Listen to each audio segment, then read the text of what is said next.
Subscribe now and press the bell icon. Never miss an update. सुप्रभात। आज हम रुचिरा तृतीय भाग के चतुर्थ पाठ सदैव पुरतु निधि चरणम के पाठ के पीछे के अभ्यास प्रश्न हल कर रहे हैं। पाठ हमने सहस्वर पढ़ा था, उस पर जो गीत था उसका गायन हमने सहस्वर किया था, आपने भी उसे पढ़ लिया होगा। प्रश्न नंबर 1 है, पाठे दत्तम गीतम सहस्वरम गायत। पाठ में दिए हुए गीत को सहस्वर गाना है, तो आप इसका अभ्यास स्वयं करेंगे। प्रश्न नंबर 2, अधोलिखितानां प्रश्नानां उत्तराणि एक पदे लिखत। नीचे लिखे प्रश्नों के उत्तर एक पद में लिखो। प्रश्न क, स्वकीयं साधनम किं भवति। अपना साधन क्या होता है? उत्तर है इसका बलम, बल। प्रश्न नंबर ख, पथि के विस्माहा प्रखराहा। मार्ग में टेढ़े मेढ़े और नुकीले क्या हैं? उत्तर इसका होगा पाषाणाहा, पत्थर। अगला इसमें है, सततम किम करणीयम। निरंतर क्या करना चाहिए? उत्तर होगा इसका ध्येय स्मरणम। यहाँ लिखेंगे हम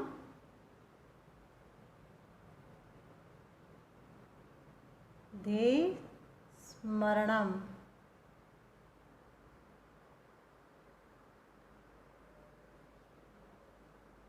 उद्देश्य का स्मरण। अगला इसमें है, एतस्य गीतस्य रचयिता कः। इस गीत के रचयिता कौन है? उत्तर है इसका श्रीधर भास्करः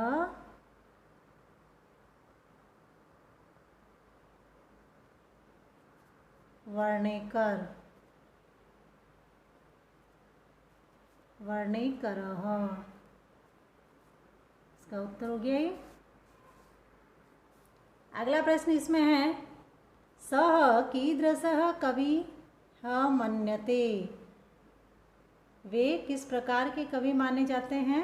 उत्तर होगा इसका राष्ट्र कविः, राष्ट्र कविः, राष्ट्रवादी कवि। प्रश्न नंबर 3 है, मंजूषातः क्रियापदानि चित्वा रिक्त स्थानानि पूरयत। मंजूषा में जो क्रियापद दे रखे हैं उनको चुन करके रिक्त स्थान पूरे करो। तो यहाँ एक उदाहरण भी दे रखा है, त्वं पुरतः चरणम निधेहि।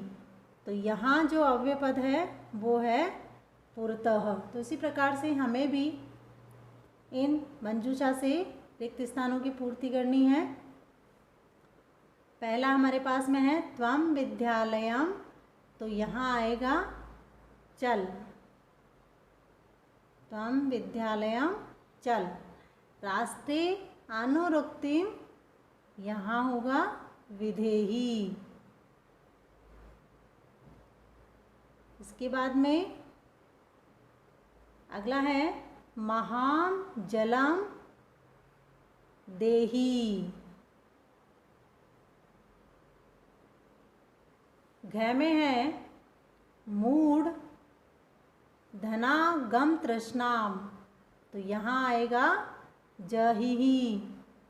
लिख देंगे यहाँ पर जहिहि। इसके बाद में है गोविंदम, तो यहाँ लिखेंगे हम भज, भज गोविंदम। और सततम ध्येय स्मरणम, तो यहाँ आएगा कुरु, तो लिखेंगे कुरु। इसके बाद में आगे प्रश्न है, उचित कथनानां समक्षम आम अनुचित कथनानां समक्षम न इति लिखत। उचित कथन के सामने आम और अनुचित कथन के सामने न लिखो। उदाहरण यहाँ दे रखा है, पुरतः चरणम निधेहि। ये वाक्य सही है, इसीलिए यहाँ पर लिखा है आम। अगला इसमें है पुरतः यानी आगे चरण रखो, तो ये वाक्य सही हो गया, इसीलिए यहाँ लिख दिया आम। क इसमें है निज निकेतनम गिरि शिखरे अस्ति, अपना घर पर्वत के शिखर पर है। उत्तर इसमें होगा सही है ये वाक्य, इसलिए हम यहाँ लिख देंगे आम। कोष्टक छोटा है इसलिए हमने बाहर लिखा है। अगला ख स्वकीयम बलम बाधकम भवति, अपना बल बाधक होता है। नहीं, ये गलत है, इसलिए हम यहाँ लिख देंगे न। ग में आया है पथि हिंसा पशुः न सन्ति, रास्ते में हिंसक पशु नहीं है। गलत है ये भी, यहाँ भी आएगा न। गमनम सुकरम अस्ति, रास्ता सरल है। नहीं, इसलिए यहाँ भी न होगा। सदैव अग्रे एव चलनीयम, हमेशा आगे ही चलना चाहिए। सही है, तो इसलिए यहाँ लिख देंगे हम आम। आगे है वाक्य रचनया अर्थभेदम स्पष्टीकुरुत, वाक्य रचना करनी है, इनके अर्थों के भेद स्पष्ट करने हैं और फिर इनके वाक्य बनाने हैं हमें। तो पहले है इसमें परितः। परितः का अर्थ होता है चारों ओर, चारों ओर। और पुरतः का अर्थ होता है सामने। अब हम बनाएंगे इनके वाक्य। तो यहाँ नीचे लिखते हैं हम इनके वाक्य। सबसे पहले बना रहे हैं परितः का, तो परितः का हम लिखेंगे ग्रामम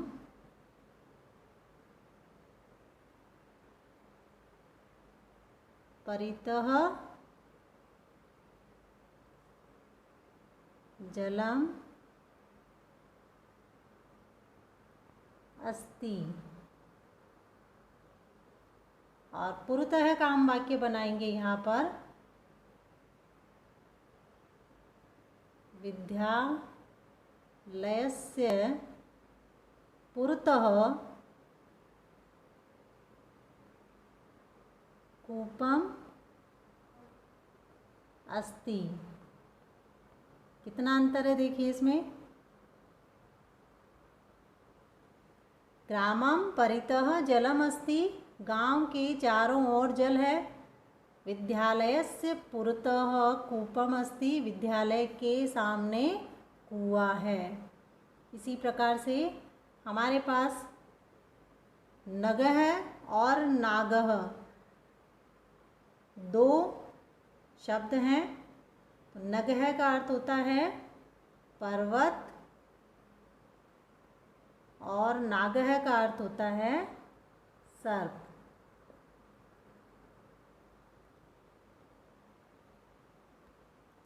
तो इसमें हम लिखेंगे, इनके वाक्य हम बनाएंगे। तो यहाँ मैं नीचे लिख रही हूँ, नगः का हम लिखेंगे हिमालय को लेकर लिखते हैं हिमालयः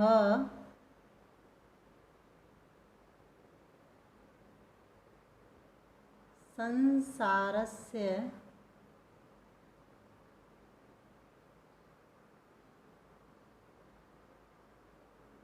उच्चतमं नगः अस्ति। हिमालय संसार के उच्चतम पर्वत में है। अगला इसमें है नागः। तो नागः का हम वाक्य बना रहे हैं यहाँ पर गृहे एकः नागः तिष्ठति।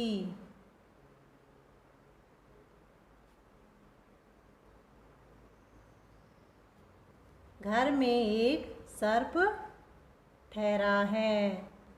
अब आगे हमारे पास में है आरोहणम अवरोहणम। आरोहणम का अर्थ होता है चढ़ना,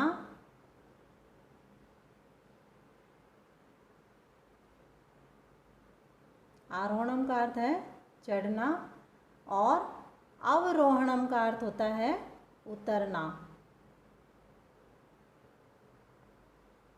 अब हम इनके वाक्य बना रहे हैं। सबसे पहले बनाएंगे आरोहणम का, तो इसमें हम लिखते हैं पर्वतारोहणम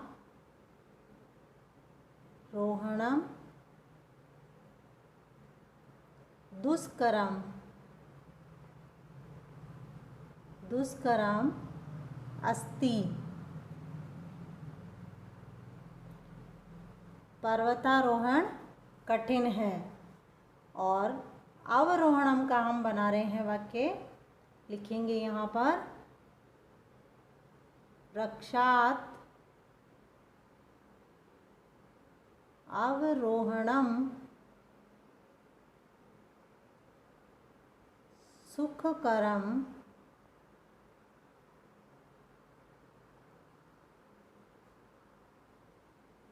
अस्ति। वृक्ष से, पेड़ से उतरना सुखकर है। दो शब्द और हमारे पास में हैं विस्माहा समाहा। विस्माहा का अर्थ होता है विषम,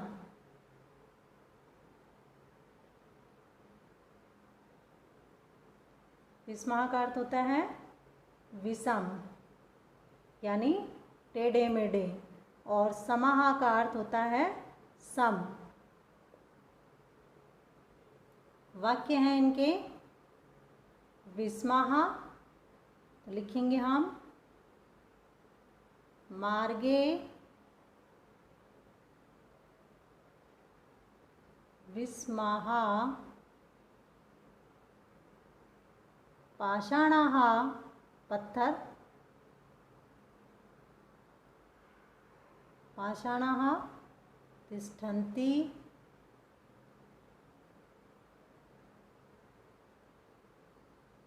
और अब बनाएंगे हम अगला वाक्य, इसका है मार्ग में टेढ़े मेढ़े पत्थर हैं। समा का वाक्य बना रहे हैं हम, लिखेंगे मार्गः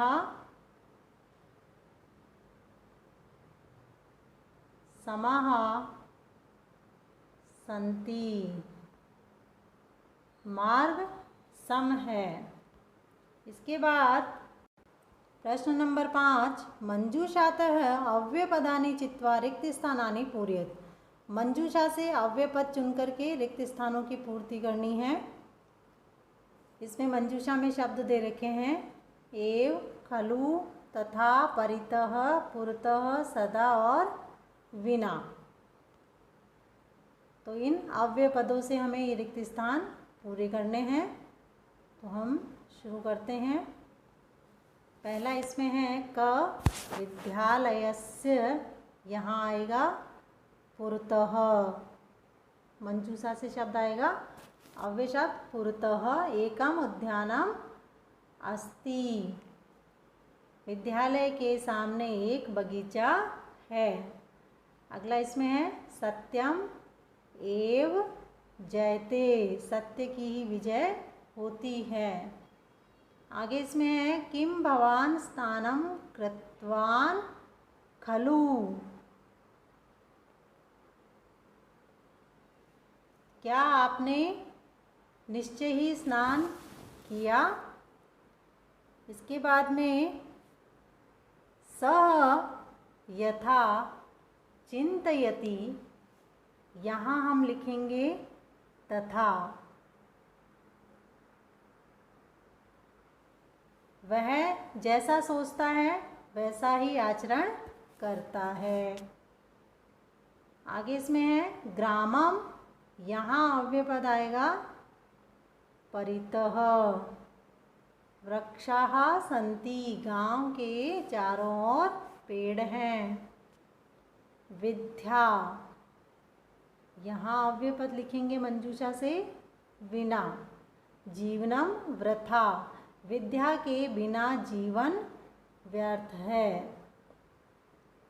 अगला इसमें है भगवंतम भज, तो यहाँ लिखेंगे सदा भगवंतम भज, सदा हमेशा भगवान को भजो। प्रश्न 6 है इसमें, विलोम पदानि योजयत, विलोम शब्दों को मिलाओ। तो सबसे पहला हमारे पास दे रखा है पुरतः, पुरतः का विलोम होता है पृष्ठतः। इसके बाद में है स्वकीयम, इसका विलोम है परकीयम। फिर भित्तिः, भित्तिः का यहाँ होगा साहसः।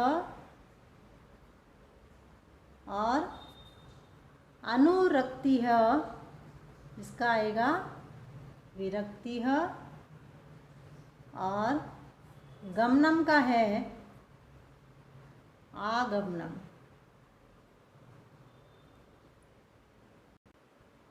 प्रश्न नंबर 7 है इसमें, लट लकार पदेभ्यः लोट विधिलिंग लकार पदानाम निर्माणम कुरुत। जो लट लकार के यहाँ पद दे रखे हैं उनका हमें लोट लकार और विधिलिंग लकार पद बनाना है। उदाहरण दे रखा है इसमें, लट लकार पट धातु का पठती, तो लोट लकार में प्रथम पुरुष एक वचन होगा पठतु, और विधिलिंग लकार में प्रथम पुरुष एक वचन होगा पठेत। इसी तरीके से हमें भी यहाँ बनाने हैं पद। तो सबसे पहले हमारे पास में है खेलसी, खेलसी मध्यम पुरुष एक वचन है लट लकार का, तो लोट लकार का मध्यम पुरुष एक वचन बनेगा खेल, और विधिलिंग में बनेगा खेलेह। आगे हमारे पास में है खादंती, खादंती प्रथम पुरुष बहुवचन है, तो इसीलिए हमें यहाँ पर लोट लकार में प्रथम पुरुष बहुवचन बनाना है, तो लिखेंगे खादंतु, और विधिलिंग में बनेगा खादेयुहु।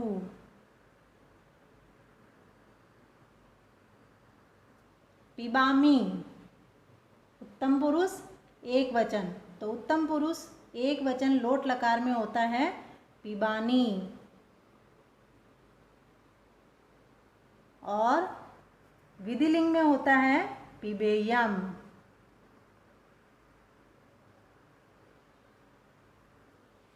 हसतः प्रथम पुरुष द्विवचन, और प्रथम पुरुष द्विवचन लोट लकार में होता है हस्ताम, और विधिलिंग लकार में होता है हसेताम।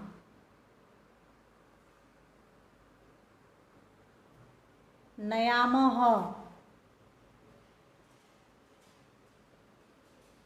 इसमें ये उत्तम पुरुष बहुवचन है, और लोट लकार में उत्तम पुरुष बहुवचन होता है नयाम।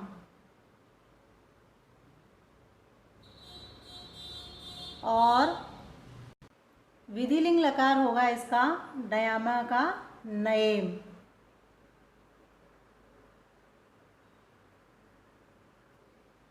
आगे हमारे पास में प्रश्न है, अधोलिखितानि पदानि निर्देशानुसारम परिवर्तयत, नीचे लिखे पद निर्देश के अनुसार परिवर्तन करने हैं। यथा उदाहरण दिया है गिरि शिखर, इसकी सप्तमी विभक्ति एक वचन बनानी थी, क्या लिखा है सप्तमी विभक्ति एक वचन गिरि शिखरे। इसी प्रकार से हमें भी कोष्टक में दिए हुए वचन के अनुसार विभक्ति के अनुसार इन पदों को बदलना है। तो सबसे पहले हमारे पास में है पथिन, पथिन का सप्तमी विभक्ति एक वचन हमें लिखना है, तो होगा पथि। राष्ट्र चतुर्थी विभक्ति एक वचन राष्ट्राय,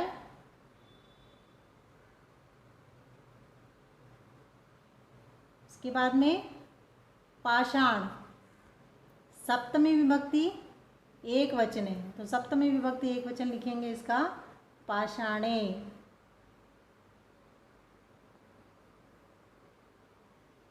यान द्वितीय विभक्ति बहुवचन लिखना है तो होगा यानानि। शक्ति इसके प्रथमा विभक्ति एक वचन तो लिखेंगे शक्तिः।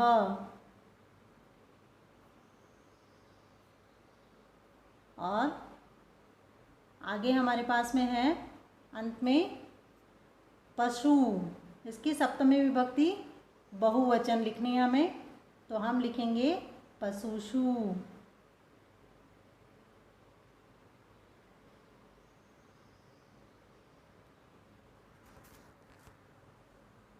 आपको हमारा वीडियो पसंद आया है तो इसे लाइक करें, शेयर करें, सब्सक्राइब करना ना भूलें।